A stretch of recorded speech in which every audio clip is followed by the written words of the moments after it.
realized that we really need to figure out the definition of 24 hours. Keith requests trial by combat, and we discovered that I'm just about as advanced as a Tesla. And it turns out that vultures are doing more about the border crisis than you are.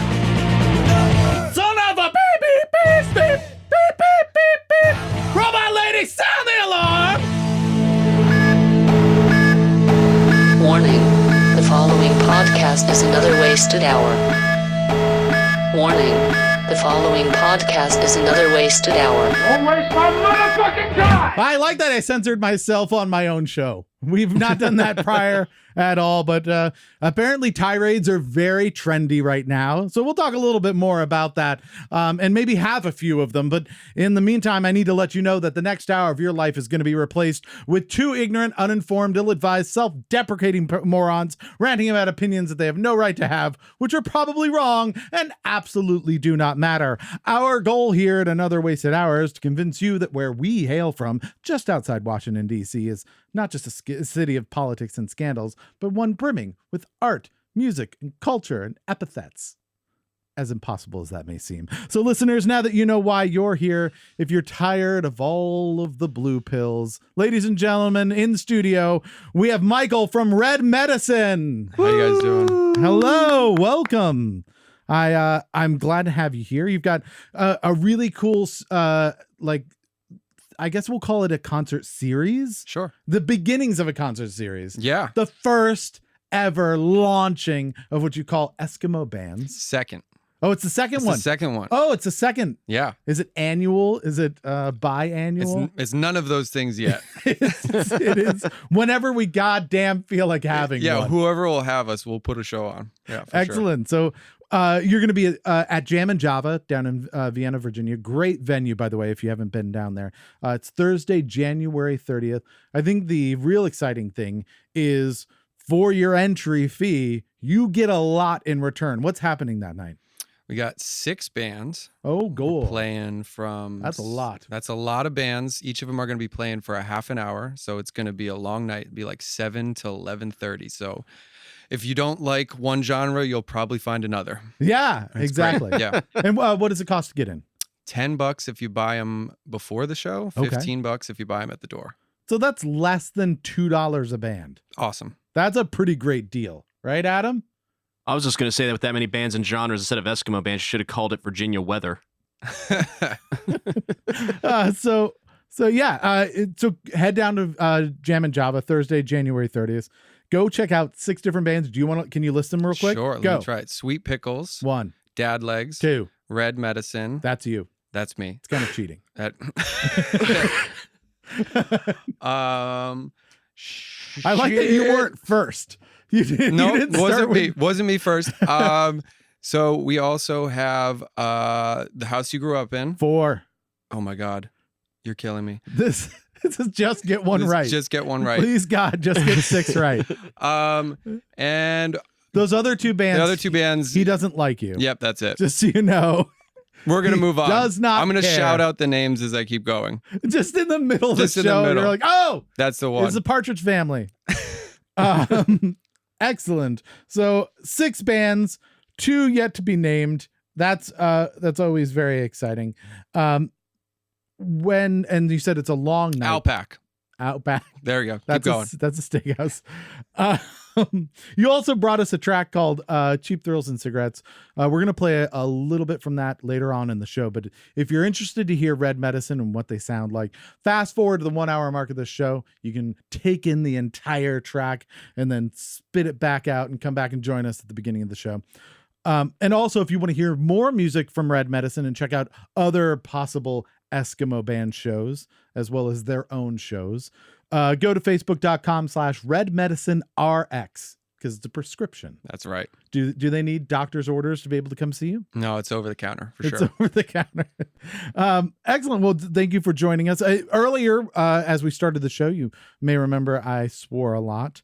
I don't know if you have seen this, but online there's videos going around. Apparently, former wide receiver of the Pittsburgh Steelers and current Sideshow act, Antonio Brown, it just went ballistic and nuts, like on some cops and just anything, and probably a telephone pole and just anything that was happening to be around.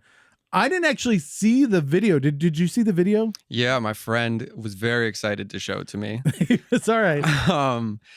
He was just berating cops and talking to his child and some woman. I'm not familiar with Antonio Brown or how that woman is related to him, but Sure, yeah. Yelling at anybody and everybody who was in front of the camera on his Instagram live video. There's something troubling about all of this. I was thinking about this actually, like a few weeks back when kind of this was going down. So for those that don't know or don't care, he was at the Pittsburgh Steelers. He went to the Raiders. He got cut. He went to the Patriots for like a Thursday. And then the Saints just had him in to like try him out. But every time like he lands somewhere, he's very, very talented, incredibly talented athlete, but just drama and craziness ensues. And so the teams are like, we can't do that. I'm really sorry. Right. And It's like that one guitar player you get into your band. It's like, he can play some real nasty riffs, but I just can't stand to have him around here. He's got to go. yeah. Or what I like to call all drummers. And so, but no, so every time he goes, he on Twitter and stuff, he's like, I really want to be in the NHL. Somebody please give me an opportunity. But every time an opportunity comes, he acts in a way that basically blows that opportunity. And I'm starting to genuinely wonder if this is like football brain related injury, like if it's related to brain injuries. Or he's an avant-garde artist, and this is how he's going to launch his career. Oh my God, that's so much better. Yeah, he could. This is just a shtick. The whole thing. It all makes sense now. I was going to go with not doing a great job of doing what Kanye West does. I just realized it. No, what you said makes perfect sense. It entirely lines up. Antonio Brown is Banksy. Huh? Yeah, no, that's good. Okay. That is really good. Man, I love his work. He's gotten really Antonio edgy. Brown is great. I think, but so there's an interesting thing because when he was with the Raiders, the part of the reason he got cut, not all of the reason, but part of it was that he refused to use he refused to get a new helmet. He had a helmet that he's been wearing all his career, and apparently it is no longer like certified, right? The style of it is not the same helmet, but it's the same brand and shape and everything. But now it isn't safe enough, right? It's not certified any longer. Mm-hmm. And so he had to trade. Well, that would to make it sound like it was never safe enough, but keep going. Right. Well, so that's an interesting thing. And he was like, well, I have to use this helmet. And I'm starting to think like, he wasn't like always loony, right? So what if it was that the helmet wasn't good enough? He took enough hits, right? And played through them concussion after concussion. And now there's seriously something wrong, right? There's actually, a mental ailment happening, and we're watching and we're like, haha, look at the crazy guy doing things. And there's like something serious that like, we should get this guy help. And so when you frame it that way, it's kind of sad and kind of like really impactful. In a sense, they should hire him. The NHL or NFL, right? Teams should hire him and then be like, hey, everybody. So when you're on the field, right, and somebody hits you really hard in the head, you'll get a ringing sensation. I know sometimes you shake it off and you're going to keep playing, but if you do, this happens. Right. And then he's like a living PSA for the Right. draft picks. They bring him in and they're like, listen, Antonio Brown, everybody. Right. And they're like, this happens. And Antonio Brown's like, no, it doesn't, you motherfucker. Don't you dare say that. I will kick your fucking. And they're like, oh, no, that's pretty bad. Yeah, no, we don't want that. I don't know what you do. I mean, part of me hopes, I know this is like a weird thing. Part of me hopes it's drugs or something, right? Because you can come back from that. You can. Right? Yeah, I think everybody hopes it's drugs. Right. Because not him. Right. Because if he's just fucking strung out on something, then he can like go get help, not be strung out on that, be there for his kids and his family, and life goes on and it's not so bad. Right. Mm-hmm. But if it is like something to do with brain damage or just how he's wired, like you can't fix that. Maybe if it's just some form of mental illness, maybe that can be treated. Yeah, if But- you're just a permanent dick, that's Right. incurable. So yeah, that is the problem. So I don't know. I'm halfway just kind of like my thoughts and prayers go out to him. Like I hope he kind of figures it out. And it's weird. It's super, super weird. And I'm not a doctor, but maybe we should get some doctors and just surround him with them or something and figure it out. Get well, Antonio. Yeah, get well, Antonio. I stand with Antonio Brown. Mm. How about you, Adam? Do I need to bleep that Yeah, part you out might- in case you might wanna that edit. doesn't age well? Well, I don't. Yeah, I mean, no, not at all. I mean, he's screaming at me at the time while I'm standing with him, but yeah, I sure hope it doesn't age badly where it's like he's murdering people, and I'm like, I'd still stand with him. I think. No, I'll just add it to the ever-growing list of things that Keith has said on the show I might have to censor Go later. back 4 years, like I stand with R. Kelly. Right. All right. So good. So we found we might be helping. If you're listening to this podcast, call a doctor, tell them to go talk to Antonio Brown, and we can save him together. We can all do this. Unfortunately, we won't be able to do that tonight, but tonight we can do a couple of things. First of all, don't forget Thursday, January 30th at Jam and Java in Vienna, Virginia.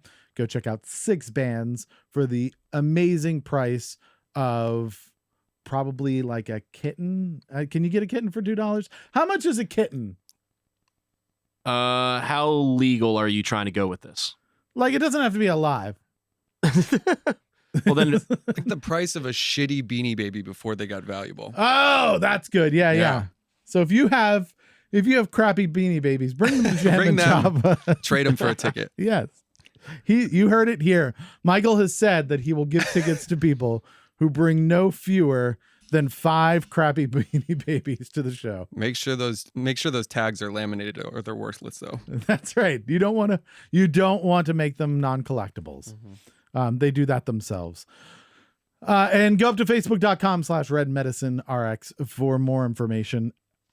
Now, let's see if we take you away from obviously diagnosing mental health issues to let's make you the editor-in-chief of your own brand new publication. We're going to pitch you some stories we found from around the internet, and you're going to let us know if we keep our jobs as reporters. Awesome. All right, so Adam, get us started. there's a non-zero possibility that Iran has a fleet of communist assassin dolphins. What is non-zero? So apparently, back in the days, Soviet Union was training dolphins to go after divers that might be trying to do bad shit in their ports or attack submarines, things like that. And I think we did the same thing around Vietnam, Korean War era. I don't know if we still do it. But when the Soviet Union was starting to go under, they apparently sold a bunch of these dolphins to Iran. And so considering the lifespan of dolphins, there's a non-zero chance that they're still alive and just waiting for us. So I'm going to show my ignorance here, but does Iran have access to a sea? Yeah, they're on the Persian Gulf. They're on the Persian Aren't they? Gulf. Okay, I know Iraq is there and like Kuwait is right there, but I thought Iran didn't touch for some reason. I thought like there was like Qatar in the way or something. Or It says somewhere in this article. I'm trying to look it up now while you riff, but no, I believe you. I believe you because I literally am. They would have to, I would think, right? Because nobody likes them, and so no one's gonna be like, no, just use our beach. It's fine. No, you can do that here. Black Sea and Persian Gulf, apparently. Oh, okay. So you could essentially just run from sea to sea. I always wondered about this because they say the dolphins are really smart. And that worries me more because that makes me think like we're strapping bombs to dolphins. And then the dolphins are going like, if we keep these and stockpile them down in the ocean, we could probably take over. If we form an alliance with the octopuses. Yes. 100% this is news, and for that exact reason. I'm not worried about Iran. I'm worried about the dolphins. We have to keep an eye on these dolphins. Dolphins have a cerebral cortex. They're basically like the humans of the water. Yeah. We're strapping them with weapons. The next thing you know, they're coming up out of the sea. We got to keep an eye on the dolphins for sure. This sounds like an asylum film in the making. Yeah, everybody needs to know about these killer dolphins. Yeah, the only thing's keeping them from world domination is the fact that they don't have thumbs, don't really have language, and they taste kind of like tuna. But that can be overcome, right? Right. Yeah. All right. So it is news. Okay. So that's good. We've got our first item into it's right now. It's just a flyer basically, but it'll grow. I feel strongly about that. Man locked inside of 24-hour fitness. In related news, starting December 2nd, some 24-hour fitness locations are now only open from 4 a.m. to midnight. While you let that sink in, I would like to announce that this season's episodes of Another Wasted Hour will only be 20 minutes long. Thanks for listening. Yeah, so if that were true, we still got about 4 minutes to go. Keep riffing. Yes. Vamp. I need context for this. How did he get locked inside a 24-hour fitness where people are coming and going? The definition of a 24-hour fitness is that there's always people in there. Well, that is why he was confused, right? Because he came in and he went swimming and then he came out and the doors were locked. Mm. And he was like, I'm locked in 24-hour fitness and I've won some type of award for irony. And so, yeah, they apparently like locked up shop. And so what they're saying is some locations as of December 2nd now close from midnight to 4 a.m. So if you go in at like 11:30 and you're doing whatever and somebody doesn't happen to notice that you're in there, they will leave and lock you in something that has the words 24 hours over the door. That's like getting locked in a 7-Eleven. Like, I can't get out of the 7-Eleven. Yeah, you can't just push the door open. So he apparently like could have gotten out. But then the alarms would go off. And he was like, then the cops are going to be like, hey, why are you breaking into this place? And he was like, I don't want to like trying to explain like, no, I'm not breaking in. I was in here in the place that's locked. And then like I was getting out of it and these are my barbells. And so he instead, I brought these. No, but everybody brings barbells, right? So instead, like he called like his wife and stuff, and he was like, "What do I do?" Which is an indication of man that needs to go to the gym more often. I feel like, honey, I am locked in a gym. Have you tried unlocking it? Yeah, but then the alarm would go off, and the cops would come. You do have a car, yeah, but what if they look at the tape? They would see you leaving the gym, asshole. Like, I don't just go. What is going to happen? Seems complicated. Yeah. So finally, people were like, well, you should call 911. Other people were like, you should not call 911 because being inside of a gym is not an emergency. His wife was like, is there someplace comfortable where you could sleep? Maybe one of the flat benches. Yeah. Just take a nap. There's pads, right? Yeah. And I don't like you. I'm gonna say the bench press bench was always real comfortable when I was having to learn to lift. It's like I'll just nap here instead. So finally, what he did is call the non-emergency number and said, "Hello, I'm locked in the 24-hour fitness," and then the police promptly hung up on him because they thought it was a prank call. I assume, right? They're like, "Funny, that's cute." Click, and so they like came and escorted him out so he didn't feel bad about setting off the alarm and stuff. But yeah, how crappy would that be that you're like, you go in, you've got a gym membership so you can go 24 hours. You picked this place probably for the name. Like that was one of the factors, right? I would think. And then you get locked in because they're like, just kidding. We have decided to be, when we said 24 hours, we didn't mean in a row. So is it news? Perhaps, but I am leaving it out of our publication for the very reason that I want more of these. I want people getting locked in 24-hour fitnesses all over the country, and I want the videos of like when people get locked out of their hotel rooms when they go to put the room service out of the room and their underwear. Yeah. And they turn around and realize that in the panic on their face when they've realized they've been locked out of their hotel room and they have no options. I want to see the videos in the people's faces when they realize they've been locked inside a 24-hour fitness. Do you think he had one friend that he called and he was like, I don't know what to do? And the friend was like, work out. Oh, man, you're at a fucking gym. Just there's plenty to do. Man, this is so embarrassing. My friends are never going to let me live this down. All right, Adam, what do you got? Big Oil asks government to protect its Texas facilities from climate change. So this is actually an article from last year that we somehow skipped over because I think it's kind of ironic in that this group of Texas refineries that make up about 30% of our nation's oil producing capacity. Sure. Or I should say refining capacity, not producing. Yeah. And typically, at least you see in the news, the kind of people that's like, oh, climate change isn't real. Yeah. Yada, yada, yada. Apparently while saying that, have also been going around saying, hey, so we want $12 billion of taxpayer money to build up these walls so that when those sea levels rise, we're okay.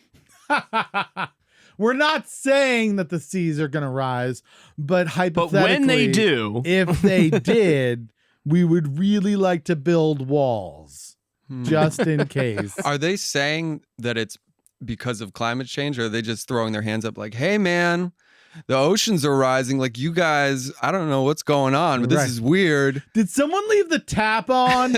Because this is getting higher. No, apparently the request specifically mentions due to climate change. Well, so they're like, oh, that's climate change. It's not our fault. It's Steve's fault. That one guy who wrote the memo for the help is definitely getting fired. They're like, you did what? You mentioned it. You did what? In the memo? In the memo. You couldn't Come have on, said anything Steve. You're else? fired, Steve. You you can't do that. Right. You could have said anything else. You could have been like, in case sharks learn to walk, can we put these walls up? But instead you said climate change. God damn it. You did the one thing you can't do. Yeah. But apparently this is like a thing that's been happening because I also heard it reported. I was reading about other stuff. I couldn't find a good news source, but apparently like New York City's doing kind of the same thing, like already planning this big construction project. Like, okay, we're just going to abandon these areas and shore up these areas to try to preserve these parts, sort of thing. It's like that would probably be some really interesting information to know. You know? Right. Well, Am I going to be underwater in 20 years? You're just in Brooklyn and you're like, where's everybody? Just the arrogance of it. Like, what we used to be like, it flooded. We should probably like move to a different spot. Yeah. Now we're like, we got it. We can beat it. We can beat the flood. What if instead we move the ocean? Yeah. Oh yeah, no, that's a good idea. Let's move the ocean. That's a great idea. That's way better than what I was gonna do. Like, let's see. Is there any reference of that not working? No, there's just this arc thing. That was pretty good. That seemed to work. All right, so is it news? Yeah, it's definitely news. We gotta highlight some of that hypocrisy for sure. Excellent. I'm glad to hear that. All right, my turn. This is a pretty quick one. So the 2020 Tokyo Olympics have assured athletes that the cardboard beds won't collapse during sex. In related news, the 2020 Tokyo Olympics will be the first time that sumo wrestling has been seen in the Olympics. So now you're imagining sumo wrestlers having sex on collapsing cardboard beds. And my work is done here. Is it news? Yeah, for sure. This is front page news. We got to get these Olympians real beds. They're working so hard. They work all year for this one day for like a 5-minute race. Yeah. And then they're worried about after they go back to the Olympic Village, having a good time and perhaps having a bed collapse when they're having sex. Forget it. Right. Forget it. Well, is that a problem, or does that give you the ability to gloat like, yeah, that's how good I there you am? go. Right. This is a tragedy, and we need to rectify this probably before the climate change thing for sure. Before that. Yeah, no. On the list of things we got to take Front care page. of. Yeah. I would also say they were very specific that it won't collapse during sex, but didn't speak at all about the dismount. And I figure that's also, when you have Olympic level athletes, I feel like that could also be a stress point. But all right, so it's in. Yeah, excellent. for sure. All right, so as we wind this down, we'll move on to our lightning round, where we barely read the other articles. These we read even less. We're just going to throw headlines at you and see what you think. Man requests trial by combat with Japanese swords to settle dispute with Iowa ex-wife. I love it. Yes, that's news, and I think we should be settling more disputes like this. Are they both getting swords? Is it the wife and the husband that both get swords? He has asked for for 12 weeks to either craft or source 2 swords for their duel. And he has also said that her lawyer can be her stand-in if she prefers. Here's the one caveat. I think that the swords have to be adjusted for reach. So like the sword for the man has to be shorter. So that that's good. Yeah. No, that makes sense. It has to be a fair fight. Does anyone else notice that he slid in the fact that he's going to make both the swords? I demand that we have a sword fight and that I build both of the swords. You will take the one with the red handle. Right. I will use the one that is made of metal, and you will use the one that looks like metal. They're like, this is pasta. Yes, but it's spray painted chrome. Yeah, that's right there. The fact that he's sourcing it or building them, I'm like, no, I'm on to you. Just, not at all. It's the guy that's challenging, and he gets to make all the swords. Yeah, that's convenient. That's great. Yeah, I feel like it should be like granted, but she gets to do it, and she's like, you get the normal metal sword. I get the sword in the shape of a gun. That's not a sword. It's a sword gun. Have you seen Romeo and Juliet, the remake? Come on. It's like those guns. Like I get the bayonet, the rifle with the bayonet. It's basically a knife. It's a sword. It's not loaded. It's not even a big deal. Calm down. Bang. All right. So news. Do you say is news? Yeah, for sure. All right. Excellent. Oh, I did the long one. That's fine. No big deal. Everything's okay here. Don't look at the production values. Customs and Border Protection communication along the U.S.-Mexican border is being ruined by 400 vultures worth of excrement. The current administration has suggested resolving the issue of the roosting scavengers by building a wall around it. All right, the last part I'm guessing. I'm guessing. If all your communications can be thwarted by 400 birds, I'm concerned about your strategy. I'm just saying. No, I'm leaving this one out. We need to provide these vultures with some kind of protection. We need to give them the benefit of the surprise attack. Let them do their worst. Yeah, well, I mean, you could say that, or you could say these stupid lazy raptors are coming over here and stealing all our carrion. Yeah. Either way. All right, so not in. Adam. Man high on meth fights off 15 police officers while masturbating. That man, Antonio Brown. Continuing what we've known for years. Continue to prove that we've known for years. Meth is one hell of a drug. That is true. So yeah, I don't know which part is the worst part of that. Say that one again, really quickly. Man high on meth fights off 15 police officers while masturbating. Unbelievable. Here's the thing that's amazing about this. Like, as a police officer, how embarrassing does it have to be that you can't take that guy down while he's masturbating? He's only got one hand. Right? He's like... I'm going to say, all of us learned how to work a mouse and keyboard with one hand by the time we were about 14 or 15. Yeah, but fighting is a completely different skill set. 15 police officers! That is amazing. That's some kung fu right there, to be able to fend them off. You got to get this guy a contract with the UFC or something. He's got to get a call in. I feel like it wasn't even fighting as much as it was 15 police officers in a circle going, not me, you. Not it. Apparently they also tried to tase him and it just didn't work. It did. Well, when you're aroused, all that does is make you more aroused. It just helped. He was like, "That's my kink." Woo! Yeah, do it again. So yeah, that's so what is it news? I'm leaving this one out. We have to have some standards at our publication. I don't think we do. No, we got to be picky and choosy. Picky and choosy, which is a new cartoon short that I'm going to create. All right, last but not least, Teslas will soon talk and make fart noises, Elon Musk says. Also, today I learned that Adam is a Tesla. So is it news? Yes. It is. Everybody's got to know about this for sure.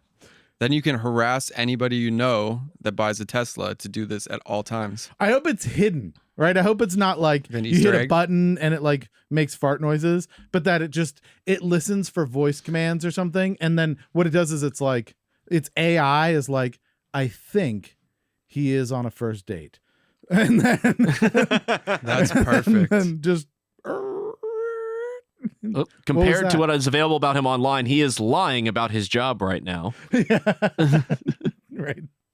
When you have so much money that you're like, I'm going to make amazing cars and make them fart. What was that last part? I'm gonna make them fart. Why? Are you aware of how much money I have? I literally can make cars fart. That's how much money I have. Like, I'm building a spaceship to go to Mars that will fart. What was that last bit? It's don't worry about it. It's a thing that I really am into. So news? Yeah. It's news. All right. Excellent. That is the end. If you tally up all the points, I'm probably have won this week, depending on how important math is to you. So to me, it's not. Don't worry, I'm still quite secure in my knowledge of my victory over here. Yeah, you keep living in that world that has facts.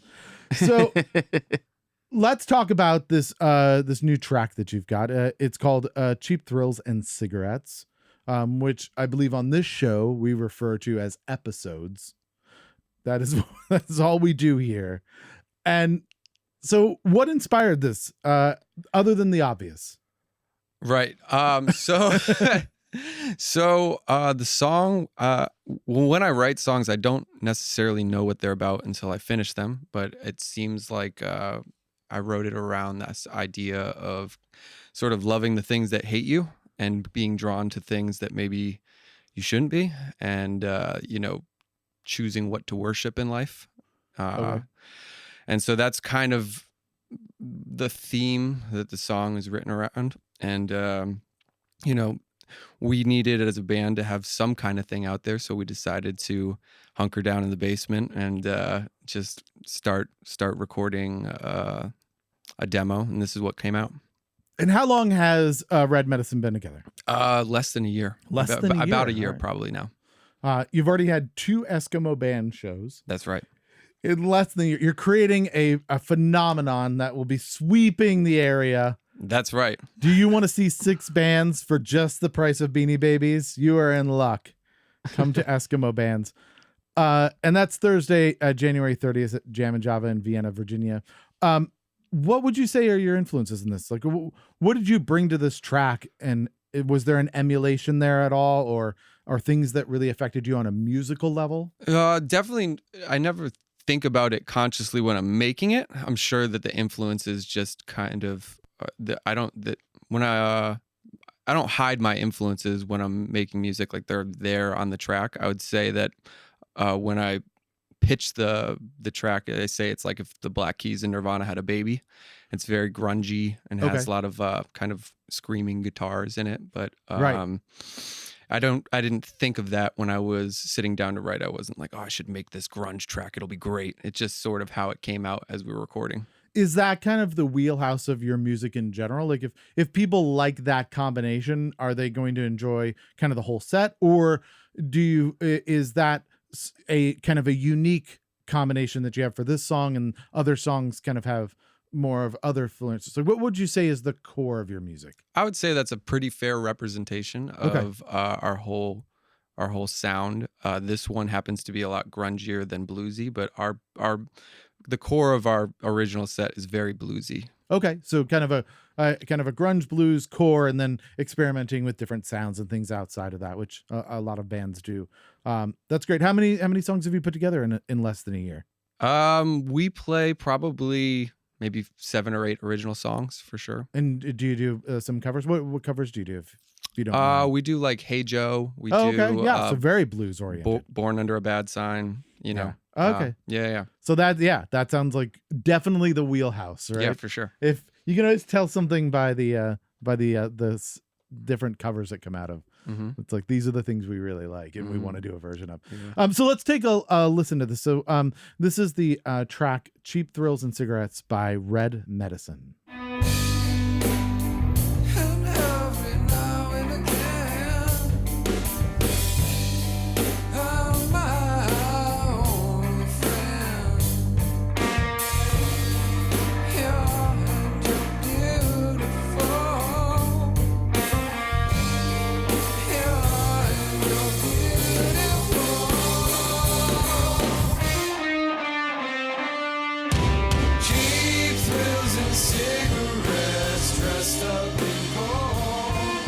I think that's a good description. Yeah. Cool. Yeah, I think you nailed it. What do you think, Adam? Pretty close?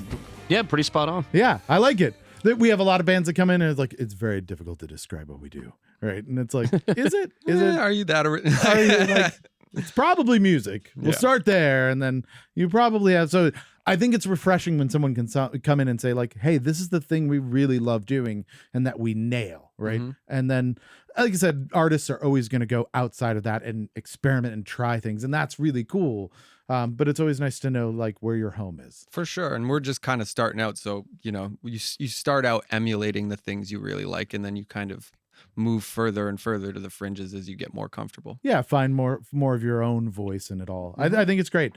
Once again, I assume you're going to be playing this live Thursday, January 30th. Actually, we haven't figured out how to represent this live well enough for me to feel comfortable playing this one yet. So. Well, you're in luck. You still have like a week or two. Yeah. So figure it out, because we've now told people that you're going to play it. Perfect. But go to Jam and Java in Vienna, Virginia, and you can check out the other 6 songs that they'll be playing that are originals and all of those great covers. Also, check out the other 5 bands playing in the Eskimo Bands concert series. Head up to facebook.com/redmedicinrx to find out more about upcoming shows and more music as it comes out. And don't forget, if you enjoyed that track, you can fast forward the 1 hour mark of this show to hear it in its entirety, and then come back here because we are about to start our game show we like to call Please God Just Get One Right. Another great blues feel to it. No, not at all. That's not even close to a blues feel. It just gives me the blues having to listen to it. So what we do is we have 6 trivia questions on a topic that was chosen by our previous guest. That is the band Betamax. They were out here. They're playing Thursday, February 27th at the Pie Shop.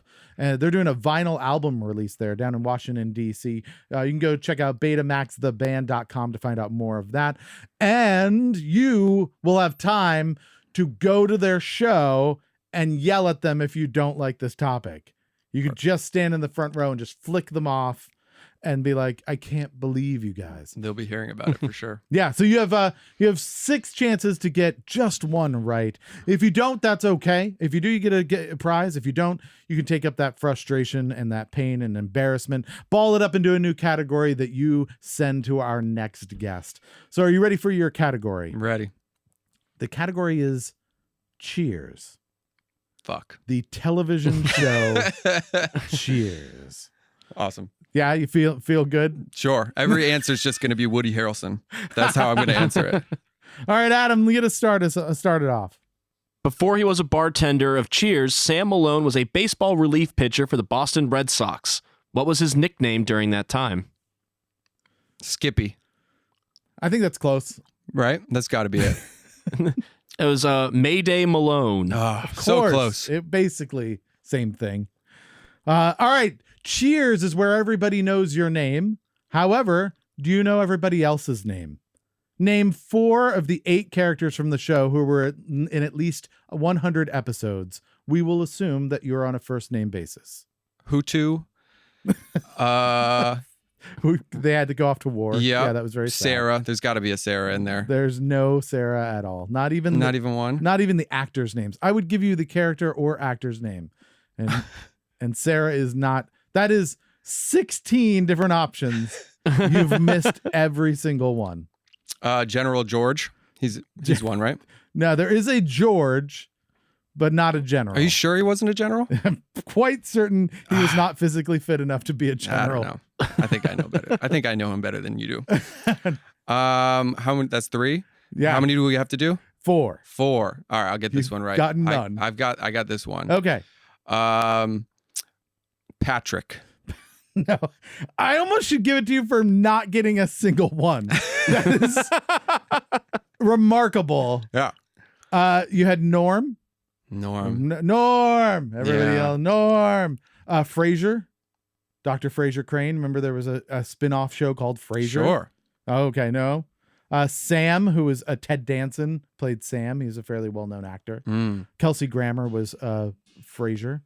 Rebecca Howe was Kirstie Alley, who's also a pretty famous actress. Rhea Perlman played Carla Tortelli. Shelley Long played Diane Chambers, and John Rastenberg played Cliff Clavin, the postman, who always had interesting facts that were pretty much all made up. Awesome. So yeah, unfortunately, you actually skipped over one. I did. What did I thought miss? you were coming back to the other because one of the answers actually was Woody Harrelson. Yeah, if you had said Woody Harrelson, you would have had one. Really? He played himself. Nah, he played Woody Boyd. Oh. Yep. So yeah, you would have had one. Hiding in plain sight. All right, Adam. The show's theme song, Where Everybody Knows Your Name, was famously written by American singer-songwriter Gary Portnoy. However, he had a co-writer. Can you name the co-writer on that song? Yeah, you got this. Jane Fonda. It did start with a J. Judy Hart Angelo. That's what I meant. Is Jane Fonda even a songwriter? I don't even know at this point. She's done everything else. Oh, yeah. All right. So in 1983, due to some viewers complaining that the laugh track was too loud, what disclaimer was added to the beginning of each show? Shut up. Shut the hell up. Hey, shut up. I don't know if that would affect a laugh track. I just to the people, just like shut up, people. No, just for those people who have written in about the laugh track being too loud, you can go to hell. Yeah, it was kind of that. It was actually very similar to that, but maybe a little more subtle. The disclaimer was Cheers was filmed before a live studio audience. So the laugh track's too loud. It's not a laugh track, asshole. It's actual people laughing. We can't turn them down. They're people laughing. So yeah, so that came on after 1983. Every episode after that had that. And it was said by different characters actually at the beginning of the show. Adam. After the show's success, the real-life bar they used for exterior shots became known as Cheers Beacon Hill. During filming, however, what was the name of the real-life bar used for all the exterior shots? Patty's Pub. Oh, I like that. It had green. There was green on the sign, right? I never watched the show, so sure. Bull and Finch Pub. Bull and Finch Club. You can actually still go there, and I think they have like stools that are maybe the ones that would have been each of the characters. I feel like that's the case. It's very touristy. It said that it brings in a lot of tourists every year now. They changed the name to Cheers Beacon Hill, and they said the interior is completely different from the show. Oh, interesting. So they didn't use the show. They'll use the bar to shoot the show. They only use the outside to like when they have the establishing shot outside, and then they have a set for the inside that's completely different. That's fascinating. Interesting fact: if you go there, they all shout your name when you walk in, assuming your name is Norm. That's the key, is you actually have to have that name. But yeah, so unfortunately didn't get that one right. We've got one left, I think. Right? Is that where we're at it? Yep. Mm-hmm. Good news, you only need to get one right. So you're in a lot of luck here because it's just a 1 for 1. I've helped you out with this one a little bit. Oh boy. Right. Who are the only 3 characters who appeared in all 275 episodes of Cheers. Woody Harrelson. No, that is not one of them. I gave you all of the characters that were over 100. I wasn't even paying attention to their names after I sabotaged myself. I just was like, I'll never need to know this. No one cares. I'll never need to know this information ever again. Fast forward to this question. Norm. Yep, that's one of them. Okay. Was Al one? Al? No? There's no Al. There was a character named Al, but he was not even in 100 of the episodes. I think that's my 3. I'm sticking with them. You're gonna, I'm loyal. Would you? Is that your final answer? That's final it. answer. Final answer, Al. No, unfortunately, it was Ted Danson's character of Sam Malone, Rhea Perlman's character of Carla Tortelli, and George Wentz's Wentz's, I guess that's how you say it. Norm Peterson, his character. And so, the mailman, Cliff Clavin, a character that a lot of people really liked, made it into all but one of the episodes. He just missed that one. I don't know if he was sick or they just didn't like him that time. But yeah, they were now like, he will forever not be remembered in trivia. Right. Yeah, he somehow got his car to make fart noises, and they kind of were weird around him for a week after that. Right. He's just in there, just masturbating, tasing himself, and playing fart noises in his car. I think we might get sued from that, so I'm going to append allegedly. That should save us. There's no way that'll go over in court. So unfortunately you did not get one right. That's okay. It's a very, very difficult game show that we've created, mainly because it's dumb.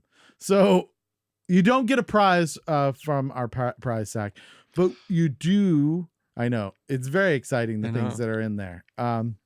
You do, however, get the opportunity to think about a topic that you can torture our next guest with. I mean, technically you don't need to torture them. You could say something very simple if you wanted to, and just throw them a softball. No, I'm calling back to the earlier part in the episode. Dolphins. Let's do that. Dolphins. All right. Let's see what you got on dolphins next episode.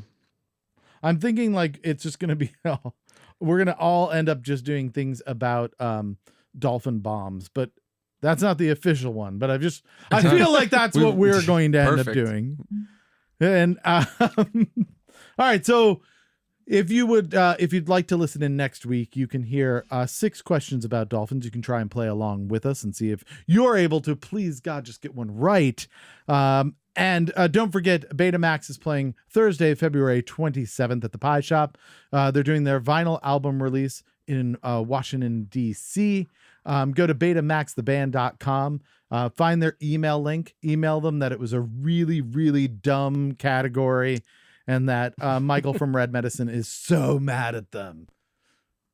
I'd love to see a deluge of just emails that go in and like, man, you should look out for Michael. He's so mad. They're just all going to be me from different Hotmail accounts. Is Hotmail still a thing? I don't even know. Does that exist? Has anyone started? I can find out in about 10 seconds. I feel like nobody's started a Hotmail account in the last decade. Like you may still be able to log into one that you made, but if you're like sign up, they're like, no, you don't need this. Looks like it might have been subsumed into Outlook. Oh, look at that. Dang it. Yeah, there goes. Because when I type in Hotmail, it just says create your free Outlook account.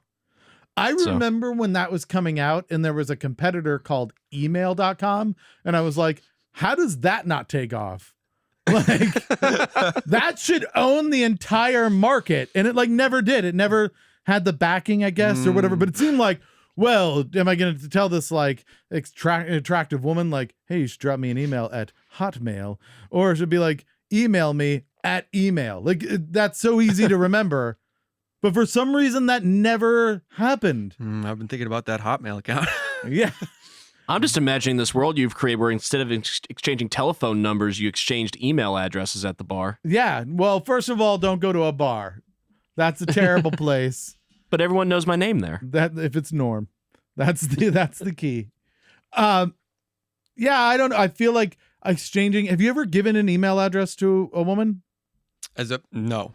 No. just as no, not in the context that you're describing. No, you've never said like. I've never been like, hey, email me.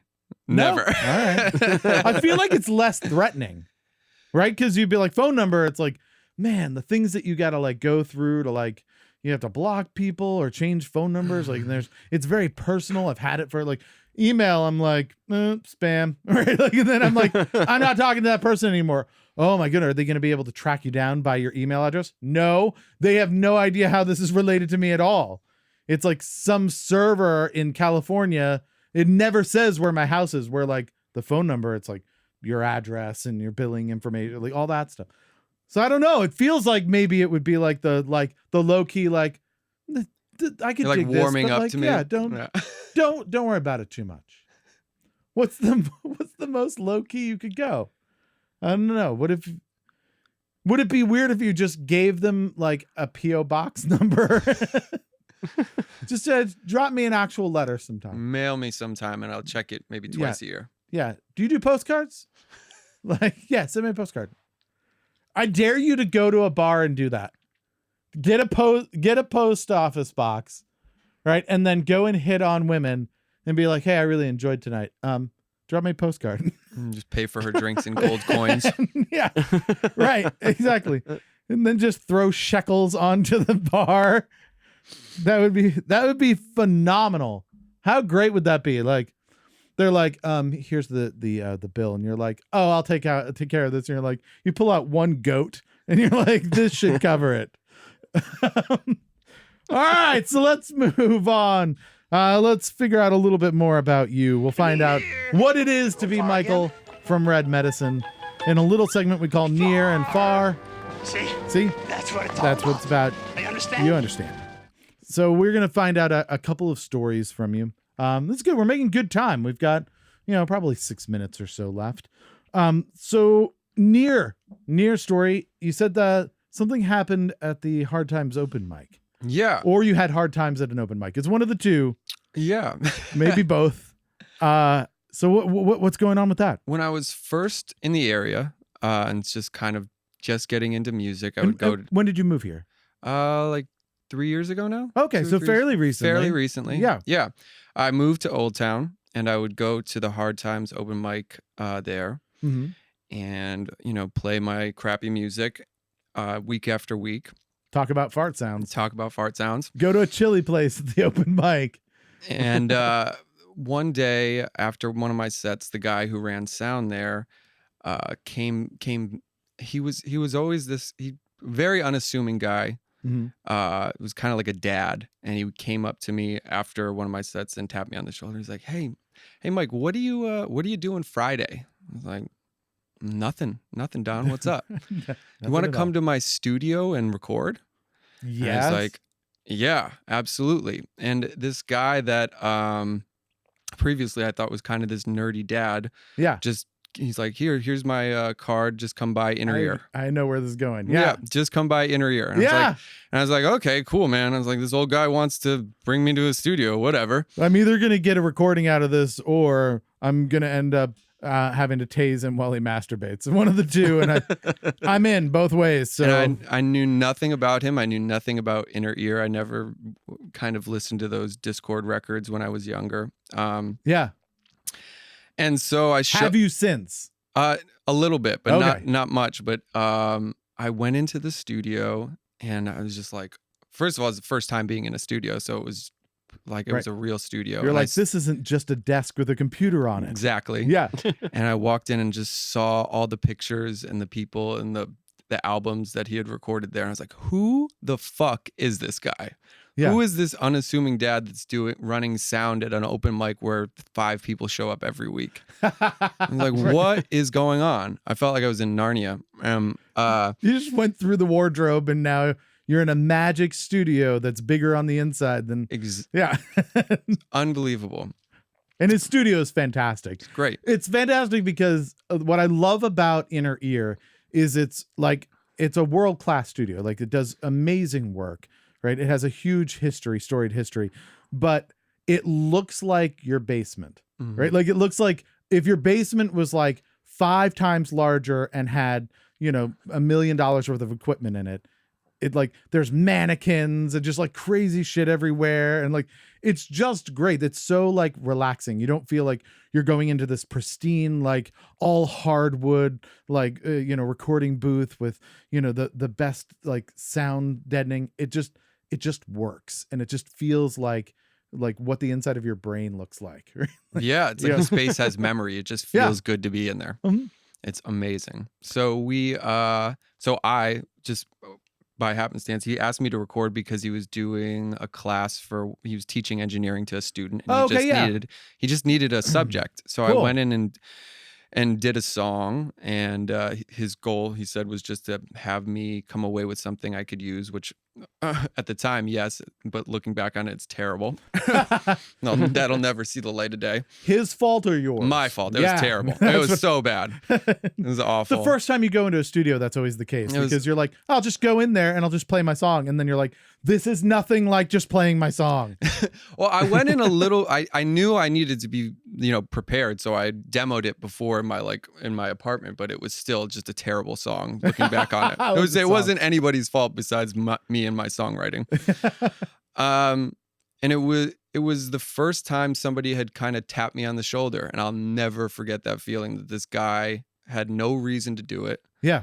It was one of the best feelings I've ever had, to have somebody kind of come up to me like that. And I think some of what I try to do with Eskimo bands, or just in general, is to kind of pull up the people coming up behind, or just tap people on the shoulder when you see them working hard. I think that's awesome. And Don does that all the time. I mean, Don's just an amazing human being. He's probably one of the most incredible people in the scene. I met him by answering an ad on Craigslist where he was like, I have a studio and somebody canceled. Who wants to come in? And like, I made him an offer, and he was like, sure. And we came in, and he was like, come to Inner Ear. And I was like, no, like I didn't know his Inner Ear. And then I'm like, I know who you are and what you do. Jesus. We hit it off and had a blast. He's so great. Amazing. And so when I after being in the space, I came back, I'm like, who is this guy? And I looked him up and realized that he had recorded the Foo Fighters. Dude. And huge.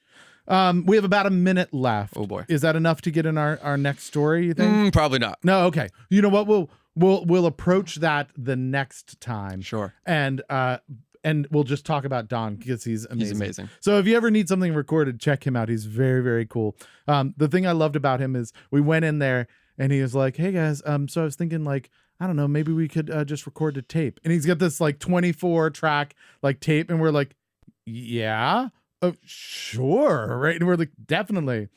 And eventually we came in a few times, and he would like kind of cut us deals and things like that when he had cancellations. And he was like, and I was like, yeah, I really appreciate it. He's like, you guys are a lot of fun. Like, we were really weird and had strange instruments. And he was like, it's a fun challenge, and you guys are like ridiculous. And like, I like having you in. And I was like, awesome. Like, we had so much fun working with him. So I highly suggest. He also goes out and plays. Yeah. He's a singer-songwriter. Yeah. And so you can catch him at like, he'll do Galaxy Hut, which is this wonderful, like ultra tiny little venue in Arlington. It holds 50 people, maybe, if you're breaking the fire code. And so apparently I didn't know he did the open mic at Hard Times. Yeah, he runs sound at Hard Times Open Mic in Alexandria on Tuesdays. So go check him out, high five him. He has made an entire generation of very cool music, and is one of the most down-to-earth, nicest guys that you'll ever meet, who has every right to just be like, fuck off, I don't want to talk to you. And you're like, did you see the picture of Henry Rollins where he's in a skirt? He's like 15, no tattoos, skinny as a rail. No. Oh, go back sometime and check that out. Perfect. It's the best. You're like, that's so weird to see. Unfortunately, we have run out of time, Michael. Did you have a good time? Best time. Awesome. So go check out Michael and the rest of Red Medicine, I should say. Red Medicine. Maybe we'll change it to that. Maybe. Thursday, January 30th at Jam and Java in Vienna, Virginia, along with all of the other Eskimo bands. $10, 6 bands. What a great deal. Go to facebook.com/Red Medicine our X to find out more and see other music that comes out possibly from Inner Ear Studios. Please like our post, follow us, retweet us, and share the show on Facebook, Twitter, and Instagram. We cannot do this without you. Also, don't forget to review us on Facebook, Apple Podcasts, and Google Play. If you're an artist, musician, or culture creator in the DC area, we want you on the show. Email us at boogieandanotherwastedhour.com. Thanks to everybody for all of their contributions, but most of all, thanks to our guest, Red Medicine, and to you, our fans, for wasting a perfectly good hour with us. This has been Another Wasted Hour, and if you just realized that, don't blame us. We warned you.